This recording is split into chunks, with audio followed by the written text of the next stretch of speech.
What would I do for a Klondike bar? I would kill your entire family with spoons. Spoon death. Yes, spoon death.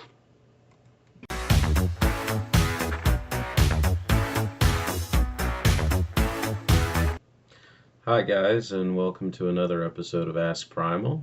Thanks for all your great questions, and let's get this thing started. B asked me a series of questions about Mage the Ascension.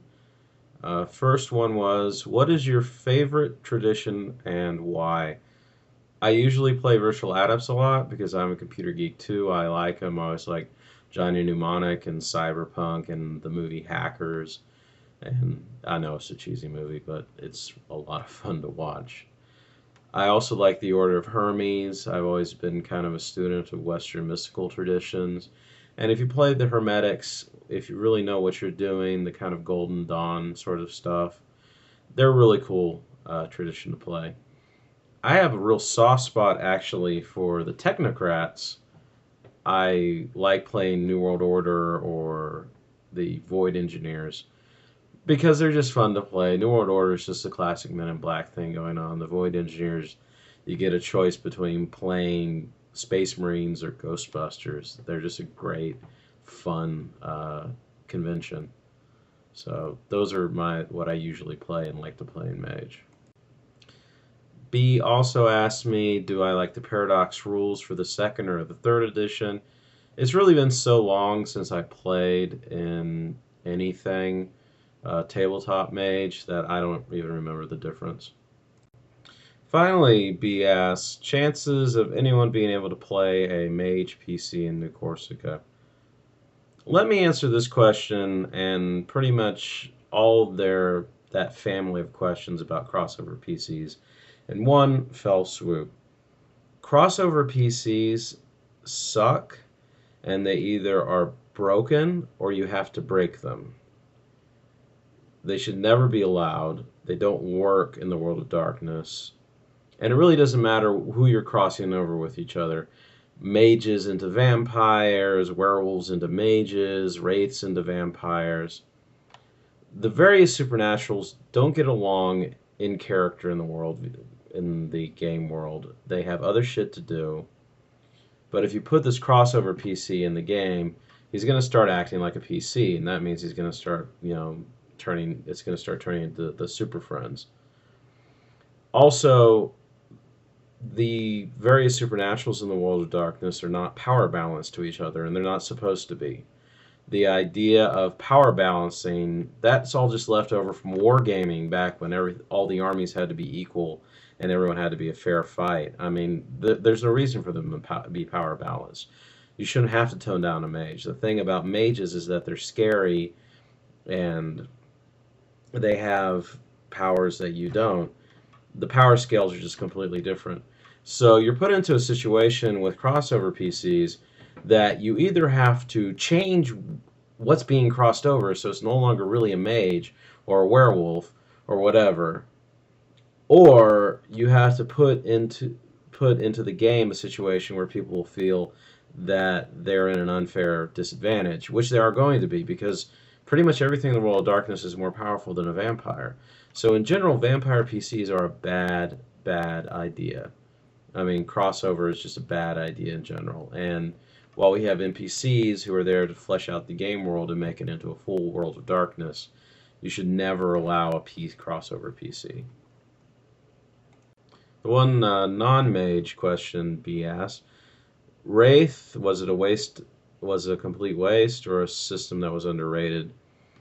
My opinion of Wraith is that if they had taken the Wraith universe and written a book about it and done kind of a Clive Barker thing, which is what they seem to be going for anyways, it would have been a fairly decent read. The thing is that it made no sense from a game design standpoint.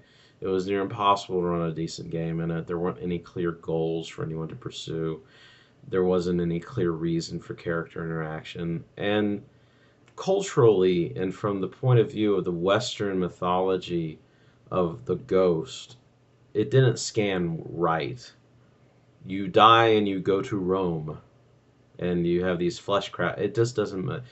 I think they were trying to go for some kind of Hellraiser thing combined with some kind of ghost thing, but it just didn't work on so many levels, and they just weren't ghosts. They were just something weird, and for that reason, it's just not a very good game in my opinion.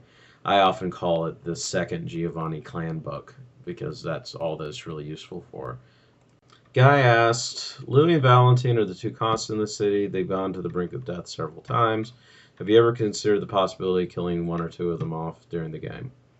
Louis was actually supposed to die during the Gehenna storyline.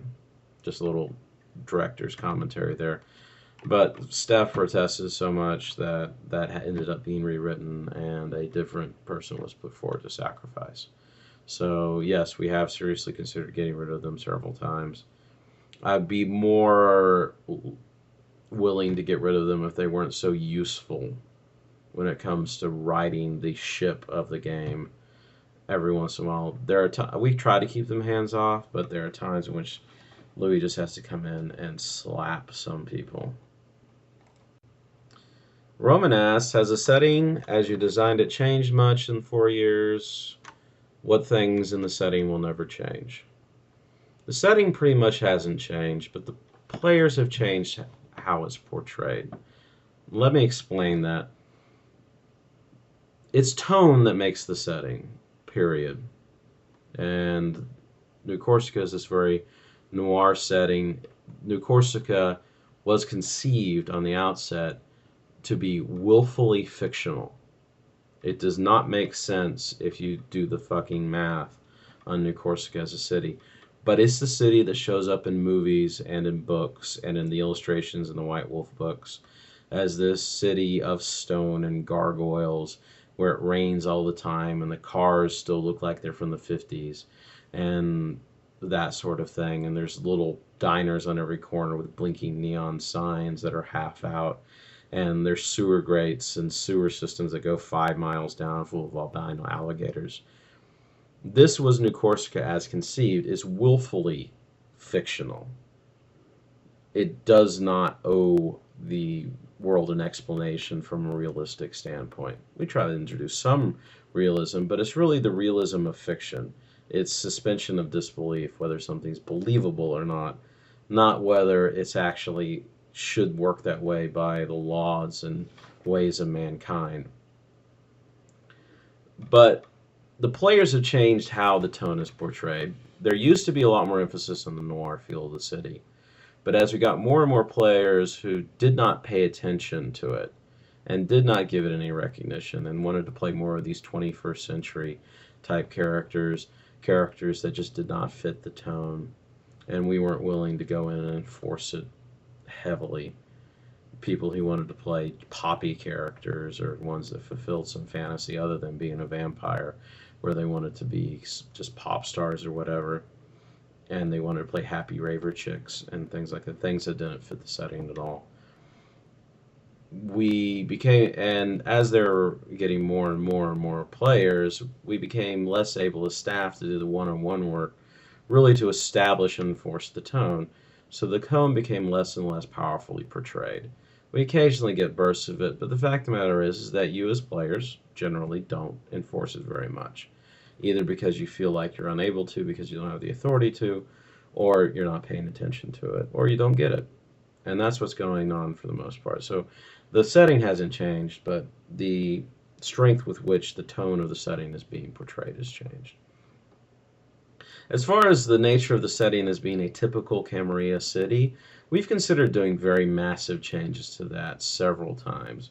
We are willing to clear cut it all, bomb it all down in several plot lines, such as the Sabbat Siege and the Gehenna storyline. We're going to clear cut everything if you guys failed to take it seriously and you failed to actually solve the problems involved.